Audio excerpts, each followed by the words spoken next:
پیف کی طرف سے ایک نیا نوٹیفیکیشن جاری کیا گیا ہے. جگہ جو ہے وہ 10 مرلہ سے کم ہے, ان کو 2 مہینے کی ڈیڈ لائن جاری کی گئی ہے. یہاں اسکول شفٹ کر لیں, رقبہ جو ہے وہ بڑھا دیں. اب اگر یہ مزید بچے اسکول چھوڑیں گے شفٹ آف دا اسکول کی وجہ سے, کیا ہوگا؟ ایک طرح کا کرپشن کا راستہ کھولنے کی بات ہے. اسکولز کے اندر بھی ہیرسمنٹ کریٹ ہوگی, ہمارے بچوں کا ڈراپ آؤٹ ہوگا. اس کے بارے میں کیا کہیں گے؟ دیکھیں, جہاں تک تو اسکول رجسٹریشن آرڈیننس کا جو ایک لیٹسٹ بلکہ ایکٹ بھی جو آیا تھا, اب اس میں بڑا کیٹیگوریکلی اس کی اسپیسیفکیشن دے دی گئی ہے, اور اسپیسیفکیشن کے مطابق ایسا کوئی کسی قسم کی کوئی چیز اگر اب اس میں دی گئی ہے تو اکارڈنگ ٹو لا اس کو دیکھنا چاہیے. لیکن اگر اس میں نہیں ہے, اسکول آلریڈی رجسٹرڈ ہیں اور پھر پیف اٹ سیلف اس کو خود بھی رجسٹر کر چکا ہے, تو اس قسم کے جو لیٹرز ہوتے ہیں یا جس کو انسٹرکشنز جو فارورڈ کی جاتی ہیں, عمومی طور پہ یہ نہ صرف بے چینی کریٹ کرتا ہے بلکہ اسکولز کے لیے ہیرسمنٹ بھی کریٹ کرتا ہے اور ایک سورس آف کرپشن بھی کریٹ کرتا ہے. کہ جب آپ نے ایک لا سے ہٹ کے کوئی ایک اتھارٹیٹیو انداز اختیار کرتے ہیں اور ایک تعلیمی اداروں کے حوالے سے وہاں پڑھنے والے بچوں کے مستقبل کے بارے میں اگر آپ نہیں سوچتے, اور آپ پھر ان تعلیمی اداروں کے جو آلریڈی آپ کے ساتھ ایز اے پارٹنر کام کریں ان کی رسپیکٹ کا بھی خیال نہیں کرتے ہوں, اور ایک دم آپ ایک آرڈر جاری کرتے ہیں کہ 2 ماہ کے اندر اندر آپ اس کو شفٹ کریں. اس قسم کے جو ہیں اقدامات آلریڈی پاکستان کے اندر تعلیمی جو ابتری ہے وہ کسی سے جو چھپی نہیں ہوئی. ایک ایسے ملک میں ہم رہتے ہیں کہ جس کے اندر آج بھی ہمارے جو ہیں 2 کروڑ اور لگ بھگ 80 لاکھ بچہ آؤٹ آف اسکول ہے. آج بھی ہمارے پاکستان میں لگ بھگ ہمیں کوئی 2 لاکھ نئے اسکول چاہیے, 20 لاکھ نئے ٹیچر چاہیے, موجودہ ٹیچر اور نئے ٹیچرز کی ٹریننگ چاہیے, جبکہ پرائیویٹ سیکٹر میں 2 کروڑ 70 لاکھ بچہ پڑھ رہا ہے, اور سیکنڈ اسی سیکٹر کے اندر 15 لاکھ ٹیچرز ہیں. اسٹیٹ کا یہ کام ہے کہ وہ پاکستان کے ہر اس بچے کو without gender discrimination, without class discrimination, ان کو نہ صرف تعلیم ان کے ڈور سٹیپ پہ دے بلکہ ایج 16 تک کے جو بچے اور بچیاں ہیں ان کو سنگل ایجوکیشن سسٹم کا نظام دے جو ڈیمانڈ کرتا ہے کہ آپ کے پاس بہترین ٹیچر یکساں ہونا چاہیے, چاہے وہ ایلیٹ اسکول میں پڑھتا ہے یا لو کاسٹ اسکول میں, اس کا ٹیچر, اس کی فیسلٹیز, اس کا انوائرمنٹ, ہر چیز یہ ہمارے جی بالکل, یہ ہمارے پاکستانی اور ہمارے پاکستان میں پڑھنے والے جتنے بھی بچے ہیں ان سب کا یہ حق ہے, اور یہ بنیادی حق ان کو دینا بھی چاہیے. تو مجھے یہ بتائیے گا کہ 2 ماہ کی ڈیڈ لائن کیا کافی وقت ہے تمام جتنے بھی اسکولز ہیں ان کو ٹرانسفر کرنے کے لیے, یا ان کا رقبہ جو ہے وہ ایک دم سے بڑھانے کے لیے؟ دیکھیں, میں تو یہ لفظ کہہ رہا ہوں کہ یہ 2 ماہ کیا 2 سال کی بھی جو ڈیڈ لائن ہے وہ بھی غلط ہے. سوچنے کی بات ہے کہ ایک اسکول کو ٹرانسفر کرنا, اس کی افیکٹ جو ہے وہ اسٹوڈنٹ پر بھی پڑے گا, اس کا افیکٹ جو ہے وہ ٹیچرز پر بھی پڑے گا. اسی طرح اگر فرض کر لیں ایک اسکول ہے جو بچوں کے نیئرسٹ ویسنٹی میں ہے, اب اگر آپ نے اس کو کہہ دیا اس کو وہاں سے موو کریں, اور وہ اس کو بلڈنگ ہی جو مل رہی ہے وہ 1-2 کلومیٹر دور مل رہی ہے, تو وہ جب وہاں موو کرے گا تو کتنے بچے ڈراپ آؤٹ ہوں گے. جب وہ ڈراپ آؤٹ ہوں گے اور پھر آؤٹ آف اسکول بچوں میں جو ہے پھر ایک بہت بڑا ایک چیلنج آئے گا. ابھی گورنمنٹ نے اپنے پچھلے دنوں اسٹیٹس شیئر کیے تھے جس میں انہوں نے بتایا تھا کہ لگ بھگ میرا خیال ہے کو 15-20 لاکھ کا اسٹیٹس انہوں نے بتایا تھا کہ جو کہ ریپیٹیشن تھی ڈیٹا کے اندر, تو وہ بچے اگر آپ نکال دیں تو ہمارا آؤٹ آف اسکول بچہ 3 کروڑ سے اوپر چلا جائے گا. اب اگر ان میں یہ مزید بچے جب اسکول چھوڑیں گے شفٹ آف دا اسکول کی وجہ سے, اچھا پھر اس سے کیا ہوگا؟ بہت سے اسکول ایسے بھی ہوں گے جو کہ یقیناً ایک طرح کا کرپشن کا راستہ کھولنے کی بات ہے, اور بہت سے انہی لوگوں کے ساتھ مل کے کچھ نہ کچھ ایسا معاملات سیٹل کریں گے جن سے ان کو بلڈنگ تو یہی رہے اور ان کے معاملات چلتے رہیں. نتیجہ یہ ہوگا کہ آپ نہ صرف ان کو کوالٹی سے ہٹا رہے ہیں, آپ فوکس کر رہے ہیں کرپشن کے راستے میں, کہ وہ ایک غلط راستہ اختیار کہ جب لا یہ کہہ رہا ہے آپ نے پہلے اسکول رجسٹرڈ کیوں کیا اگر اس کی جو بلڈنگ جو تھی وہ اس معیار پہ نہیں تھی. پھر آپ نے اسکول رجسٹریشن لائسنسنگ ایک الگ ادارہ ہے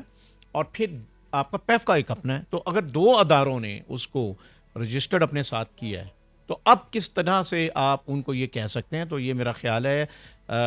چیف منسٹر کے جو ویژن اس کے بھی خلاف ہے, ایجوکیشن منسٹر کی جو وہ بلند اور دعوے دار بھی ہیں اور محنت بھی کرتے دکھائی دیتے ہیں, تو یہ ان کے تمام محنت کو جو ہے وہ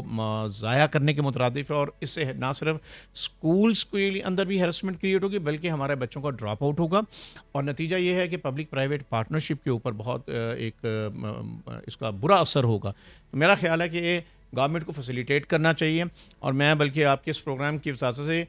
مختلف فورمز پہ بھی یہ بات پہلے بھی کہہ چکا ہوں. دیکھیں, اگر گورنمنٹ آپ پچھلے 20-25 سالوں میں ہم دیکھ رہے ہیں آپ کا جو ایجوکیشن بجٹ ہے وہ ڈکلائن 2.9 سے کرتا کرتا 1.5% آف GDP ہو چکا ہے.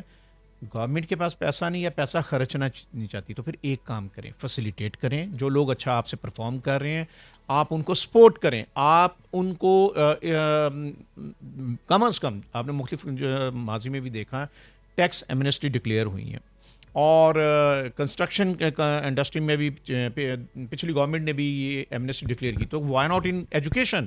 آپ 10 سال کے لیے ٹیکس ایمنسٹی دیں, آپ جو ہے 10 سال کی منیمم جو ہے ٹیکس ایگزامپشن ڈکلیئر کریں. اس سے ہوگا کیا کہ آپ کو پاکستان میں اس وقت 2.80 کروڑ جو بچہ آؤٹ آف اسکول ہے اس کے لیے آپ کو 2 لاکھ نئے اسکول چاہیے. School, college, university, vocational training اور ٹیچرس ٹریننگ کے نئے ادارے کھل جائیں گے. 20 لاکھ نئے ٹیچرز جو ہیں ان کو روزگار ملے گا, آپ کی بہترین اکانومی میں ایکسپورٹ ہوگی. اور سب سے امپورٹنٹ بات ہے کہ آپ کا جو 2.80 کروڑ بچہ آؤٹ آف اسکول ہے وہ تعلیم کے دھارے میں آئے گا, اور ان کا جو حق ہے وہ ان کے ڈور اسٹیپ پہ ملے گا. اچھا, اگر اس پر جو ہے وہ پراپر وے میں کارروائی عمل میں لائی جائے گی, کیونکہ اگر اس پر عمل نہ کیا گیا تو پیف کی طرف سے یہ نوٹیفیکیشن میں لکھا گیا ہے پراپر وے میں کہ اس پر جو ہے وہ قانونی کارروائی بھی کی جائے. دیکھیں, آل پاکستان پرائیویٹ اسکول فیڈریشن, اس میں تو ہم اپنی کمیونٹی کو اور اپنے بچوں کے ساتھ ہیں. تعلیم کا حرج ہم کسی بھی نہیں صورت میں چاہیں گے کسی بچے کا تعلیمی نقصان ہو یا تعلیمی ادارے کا کوئی تعلیمی نقصان ہو. اس میں فیڈریشن کا جو لیگل ڈپارٹمنٹ ہے ہم مکمل طور پہ اس میں اسسٹ کریں گے. اگر کوئی بھی قانون سے ماورا کوئی اس طرح کے اقدامات کرتا ہے جو کہ نہ صرف تعلیم کے حوالے سے نقصان دہ ہیں بلکہ ایک غیر قانونی قدم ہے, آپ نے رجسٹرڈ اداروں کو آپ کیسے ان کو اس طرح سے ایک اتھارٹیٹیو انداز اختیار کرتے ہیں, تو ایک افسر شاہی کا ویسے بھی یہ کام ہے کہ وہ فیسلٹیز دے, وہ فیسیلیٹیٹ کرے. اچھا, مجھے یہ بتائیے گا کس حد تک آپ کو لگتا ہے کہ جگہ کو جو ہے وہ بڑھانا ضروری ہے, کیونکہ جگہ کو بڑھا کر آپ وہ فیسیلیٹیشن دے سکیں گے, یا ہمیں جو ہے وہ سہولیات کو اس معیار تک لانا پڑے گا؟ دیکھیں, جس طرح دنیا بڑی سپیڈ میں ٹیکنالوجی, آرٹیفیشل انٹیلیجنس کے ساتھ بڑی سپیڈ میں شفٹ کر رہی ہے اپنی, اب تو بہت سی ریموٹ ایسی ایکٹیویٹیز آپ گھر بیٹھے جو ہیں وہ کر رہے ہیں. بلکہ پینڈیمک نے ہمیں ایک بہت بڑا لیسن بھی آپ کو دے دیا کہ ہم جو ہے وہ گھر بیٹھ کے بھی جو تعلیم جو ہے وہ لے سکتے ہیں. آل تو وہ ابھی اتنا سکسیزفل ماڈل نہیں ہے, لیکن ایون دین آپ کو سسٹم کے اوپر جو ہے انحصار کرنا ہے. آج آپ یہ ٹھیک ہے, اس میں کوئی شک نہیں, ادارے میٹر کرتے ہیں, بلڈنگ ایک حد تک تو میٹر کر سکتی ہے, لیکن بلڈنگز کے ساتھ تعلیم نہیں عام ہوتی. اگر ہوتی تو پوری دنیا میں آن لائن ایجوکیشن کا جو سسٹم ہے اب کیوں گرو کر رہا ہے, سکسیزفل ہو رہا ہے. اور دوسری بات یہ, آج کے دور میں آپ کی جو ڈگری ہیں وہ بھی آبسلیٹ ہوتی جا رہی ہیں. اب تو اسکل کی بات ہو رہی ہے. ہم سنگل ایجوکیشن سسٹم کی جب بات کرتے ہیں تو وہ بیس کرتا ہے اسکلز کے اوپر, کہ اگر آپ کے ایجوکیشن سسٹم اسکل بیسڈ ہوگا. آج یہ بڑے بڑے دعوے دار یونیورسٹیز ہیں, وہ کہتے ہیں جی ہمارے بچوں نے اتنے نمبر لیے. اسی نمبر گیم نے تو بیڑا غرق ہمارے نظام کا کیا, جس نے بچوں کو خود غرضی کا ایک لیسن دیا. اور ایک رٹا سسٹم جو ہے وہ بھی ہمارے پاکستان میں بہت عام ہے. دیکھیں, رٹا سسٹم نے تو, وہی تو میں کہہ رہا ہوں, خودکشیوں آپ ہر سال دیکھیں جب بچوں کے نمبر حالانکہ اچھے نمبر ہوتے ہیں, لیکن پھر بھی وہ بچہ کیوں مجبور ہوتا ہے, کیونکہ اس کو آپ سٹریس دیتے ہیں, اتنا سٹریس دیتے ہیں کہ وہ خودکشی پہ مجبور ہوتا ہے. اچھا, دوسری چیز اس میں یہ ہوتی ہے, میں کئی مرتبہ یونیورسٹیز کے میں پروفیسر سے, اور وہ یونیورسٹیز جو ان کی 150+ ایئر کی ایک ہسٹری ہے, بڑے فخر سے کہتے ہیں جی ہمارے بچوں نے اتنے نمبر لیے اور یہ کیا وہ کیا. تو میں نے کئی مرتبہ ان سے پوچھا, بھائی آپ مجھے یہ بتائیں کہ آپ کی یونیورسٹی سے باہر آنے والے, پاکستان جب سے بنا ہے, کتنے جو ہیں سائنٹسٹ آپ نے پیدا کیے, کتنے انوویٹرز پیدا کیے, کتنے پیٹنٹ ریکارڈز ہوئے, کتنے آپ نے کوئی انوینشنز ایسی کی کہ جس میں ہمیں فخر ہو اور ہم کہہ سکیں یہ انوینشن جو ہے یہ پاکستان کے فلاں تعلیمی ادارے سے. یہی وجہ ہے کہ آج بھی آپ کی جو ہے یونیورسٹیز وہ پہلی 1500 سے 1000 کی لسٹ میں آپ کو دکھائی نہیں دیتی. کیا وجہ ہے کہ آج آپ کی یونیورسٹیز کے اندر جو ہے ریسرچ جو ہے وہ آپ کو ویسے ہوتے دکھائی نہیں دیتے. 37,000 اس وقت پاکستان میں PhD موجود ہیں. کتنے کوالٹیٹیو وہ PhDs ہیں, اور آپ سب سے امپورٹنٹ بات یہ ہے کہ اگر آپ کے پاس 37,000 PhD موجود ہیں تو بھائی آپ کو یہ جو انٹرنیشنل اسیسمنٹس جو کہ